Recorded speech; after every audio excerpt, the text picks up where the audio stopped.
જય શ્રી કૃષ્ણ બાળકો, કેમ છો? મજામાં છો ને? તો ચાલો આજની વાર્તા સાંભળીએ. આજે આપણે કટ્ટુભાઈની વાર્તા સાંભળીશું. આગળ આપણે જે પેલા 6 મિત્રોની વાર્તા સાંભળી હતી ને, અટ્ટુ, કટ્ટુ, ગટ્ટુ, જટ્ટુ, નટ્ટુ ને પટ્ટુ, એમાંથી આપણે અટ્ટુભાઈની તો વાર્તા સાંભળી. યાદ આવી ગયું ને બાળકો? પણ આજે હું તમને કટ્ટુભાઈની વાર્તા સંભળાવીશ. આ કટ્ટુભાઈ પણ પેલા અટ્ટુભાઈની જેમ ફૈબાનું સાંભળેલું ગીત ગાતા ગાતા ઘેર જતા હતા. કયું ગીત ખબર છે બાળકો તમને? ટોપલી ટાંગી ઊંચી, એમાં ચકલી ચીંચી, માળો બાંધે તો બહુ મજા પડે, બહુ મજા પડે, બહુ મજા પડે, બહુ મજા પડે, બહુ મજા પડે, બહુ મજા પડે, બહુ મજા પડે, બહુ મજા પડે. આવું ગીત ગાતો ગાતો કટ્ટુ તો ઘેર ગયો. તો એને એવું સપનું આવ્યું. બાળકો, તમે વિનોબા ભાવેનું નામ સાંભળ્યું છે?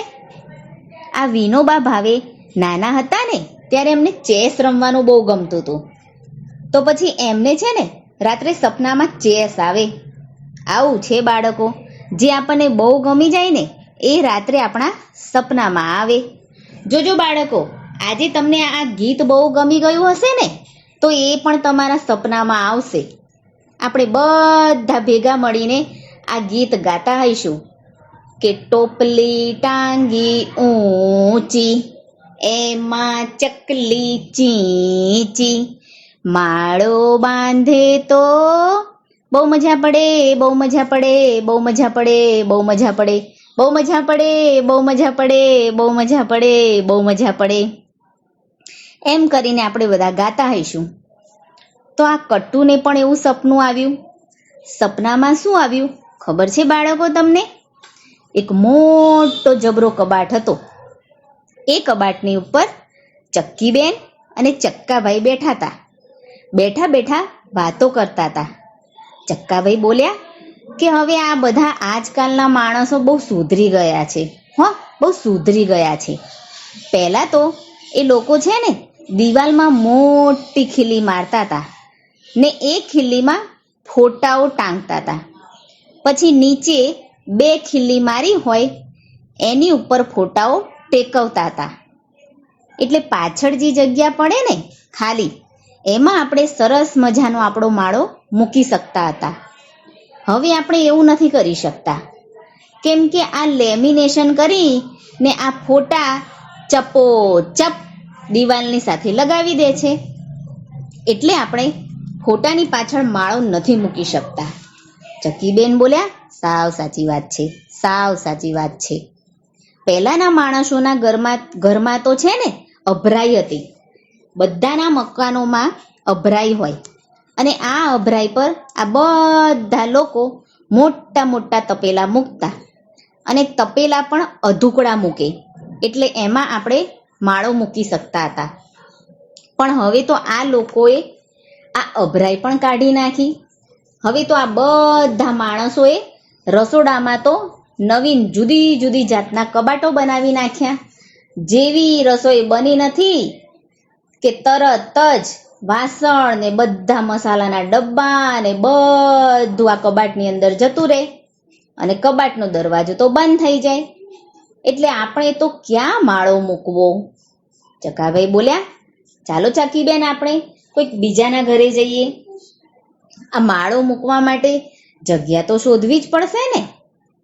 ફર ફર ફર કરીને તો ઉડી રહ્યા હતા ને ત્યાં પેલા કટ્ટુભાઈ કહે, એ ચકાભાઈ, ઊભા રહો, ઊભા રહો. મારા પપ્પા છે ને એક સરસ મજાનો તૈયાર માળો લઈ આવ્યા છે. તૈયાર માળો. તમારે તો માળો બનાવવો જ નહીં પડે. અને એ માળો છે ને આપણી કોઠાર રૂમમાં મેં મૂક્યો છે. અહીંયા ના મુકાય. આ બેઠક રૂમમાં જો માળો મૂકીએ ને તો તમે લોકો જો ઉડવા જાઓ ને તો આ પંખામાં તમે લોકો આવી જાઓ. એટલે કોઠાર રૂમમાં માળો મૂક્યો છે. ચાલો ચાલો ચાલો ચાલો ચકાભાઈ, હું તમને માળો દેખાડું. એ લોકો તો બધા કોઠાર રૂમમાં ગયા અને માળો દેખાડ્યો. અને પછી ચક્કાભાઈ અને ચક્કી બેને તો આ માળામાં થોડુંક ખડ મૂક્યું અને એમાં ઈંડા મૂક્યા. થોડા દિવસ પછી તો એ માળામાં બચ્ચા થયા. પેલા ચક્કાભાઈ તો એવા ખુશ થઈ ગયા ને. તમને ખબર છે બાળકો, ચક્કાભાઈ કેમ ચાલે? ચક્કાભાઈ છે ને કૂદતા કૂદતા ચાલે. ચક્કી, ચક્કા આ બધા કૂદતા કૂદતા ચાલે. એને ફૂદકું કહેવાય. દેડકાભાઈની જેમ કૂદતા કૂદતા ચાલે. અને પોપટભાઈ તો એવા સરસ મજાના આમ તેમ ડોલતા ડોલતા અને બંને પગના ઉપયોગ કરીને ચાલે. પણ ચકલા તો કૂદતા કૂદતા જ ચાલે. આ ચક્કાભાઈ તો બહુ ખુશ હતા. તેથી એ તો આમ જાય ને તેમ જાય ને વળી પાછા નાચતા જાય ને ચી ચી ચી ચી ચી કરતા જાય. કટ્ટુભાઈ આ બધું જોઈ રહ્યા હતા. તેમને થયું કે આજે કંઈક નવીન થયું લાગે છે. આ ચકલાભાઈ બહુ ખુશ લાગે છે. એટલે કટ્ટુભાઈ તો પેલા માળાની નીચે જઈને ઊભા રહ્યા. ત્યાં તો પેલા માળામાંથી બચ્ચાઓનો ચી ચી ચી ચી ચી એવો ધીમો ધીમો અવાજ આવતો હતો. કટ્ટુભાઈ તો સમજી ગયા, આ ઈંડામાંથી માળામાં નાના નાના બચ્ચા થયા લાગે છે. એટલે આ ચક્કો અને ચક્કી બહુ ખુશ લાગે છે. કટ્ટુભાઈ તો પાછા દોડતા દોડતા રસોડામાં ગયા અને ઘણા બધા ભાતના દાણા લઈ આવ્યા અને ખુરશી ઉપર ચડીને પેલા કબાટ ઉપર મૂક્યા. ચકલાને ચકલીને તો બહુ મજા પડી. બહાર ચણ લેવા માટે ના જવું પડ્યું. આમાંથી ભાતના દાણા લઈ લઈને બચ્ચાને ખવડાવે. આ બચ્ચા તો મોટા થવા લાગ્યા. પછી આ કટ્ટુભાઈ તો રોટલીના ટુકડા નાખવા મળ્યા. પછી તો ચણા ને મગ ને મઠ ને બધું ઉગાડીને પછી એ બધું નાખવા માંડ્યા. આ બચ્ચાઓને તો બહુ મજા પડી. એ તો ચી ચી ચી ચી કરતા જાય ને આ બધું ચણચણતા જાય. આ બચ્ચા તો મોટા થઈ ગયા ને પછી તો આ બચ્ચા બોલવા માંડ્યા કે એ અમારે ઉડવું છે, એ અમારે ઉડવું છે, એ અમારે ઉડવું છે. ચક્કી ને ચક્કાભાઈ કહે, હજુ તમે ના ઉડી શકો, તમે હજુ થોડાક નાના છો, હજુ તમારે ઉડવાની થોડીક વાર છે. પણ પેલા બચ્ચા તો કહે કે ના, અમારે તો ઉડવું છે, અમારે તો ઉડવું છે.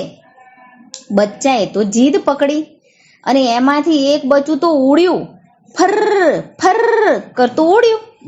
પણ એને ઉડતા આવડતું નહોતું એટલે ભીત સાથે અથડાઈ ને પડ્યું નીચે. કટ્ટુ તો આ જોઈને ઓ બાપરે એમ ચીસ પાડી ગયો. આ બચ્ચું તો ગભરાયું ને એટલે એ તો પેલા કબાટની નીચે જતું રહ્યું. પણ આ એક ઘોઘર બિલાડો જોઈ ગયો. ઘોઘર બિલાડાને થયું કે અરે વાહ, આજે તો સારું સારું જમવાનું મળ્યું છે. એટલે એ તો દોડતો આવ્યો અને પછી આ ઘોઘર બિલાડાએ તો કબાટની નીચે પોતાનો પગ નાખ્યો પેલા બચ્ચાને પકડવા માટે. પેલા કટ્ટુભાઈ તો આ બધું જોઈને ગભરાઈ ગયા. એમને થયું કે આ ઘોઘર બિલાડાને તો મારે કાઢવો જ પડશે, નહીતર આ નાના બચ્ચાને ખાઈ જશે. એટલે કટ્ટુભાઈએ તો મોટેથી બૂમ પાડી, એ હટ! આમ એણે કર્યું ને ત્યાં એ જાગી ગયો. કટ્ટુભાઈનું સપનું પૂરું થઈ ગયું અને એ તો જાગી ગયા. પણ એમની બાજુમાં એમના મમ્મી સૂતા હતા ને એ પણ સાથે જાગી ગયા. એ બોલવા લાગ્યા, શું થયું કટ્ટુ, શું થયું? તે કોને હે હટ કર્યું? શું થયું? તે કોને હે હટ કર્યું? બેસી જાને, કેમ ઊભો થયો છે? શું થયું?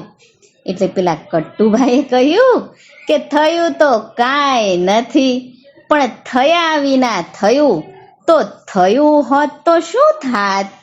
એમના મમ્મી બોલ્યા, કંઈ ખબર પડતી નથી, તું શું કહે છે? પછી કટ્ટુભાઈ કહે કે મમ્મી, વાત એમ છે ને કે અટ્ટુના ફઈબાએ અમને એક ગીત શીખવાડેલું.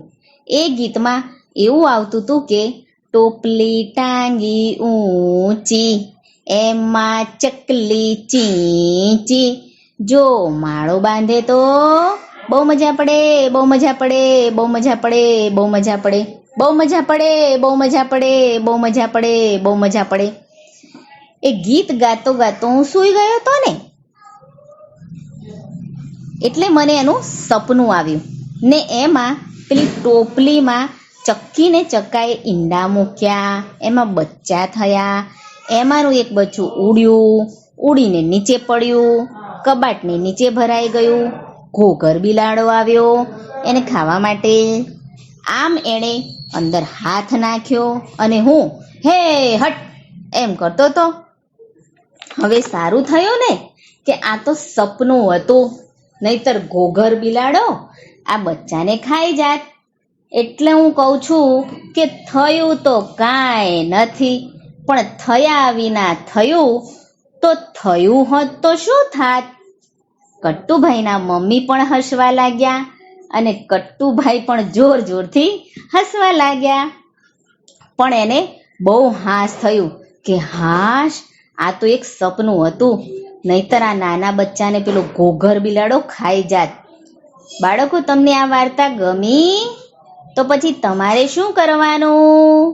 બહુ મજા પડે, બહુ મજા પડે, બહુ મજા પડે, બહુ મજા પડે, બહુ મજા પડે, બહુ મજા પડે, બહુ મજા પડે, બહુ મજા પડે. વાર્તા થઈ ગઈ પૂરી, બાળકોને મજા પડી. આવજો બાળકો, જય શ્રી કૃષ્ણ.